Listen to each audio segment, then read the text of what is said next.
মওলা মসজিদে যেতে হবে, রব বললে পারলে যা।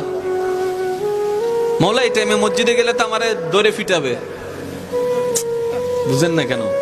আমি যদি রাতে 3টা বাজে, 4টা বাজে, 2টা বাজে মসজিদে যাই, আমরা চোর বলে ফিটাবে। মসজিদে যাওয়াটা রিস্ক হবে। রব্বে করিম বলে মসজিদে না পারবি না, আল্লাহ পারবো না, তাহলে যা ঘরে যা, যাই নামাজ বিছা। বলে যে যাই নামাজ বিছালে তো বউ বুঝে ফেলবে আমি বাটপারি করছি।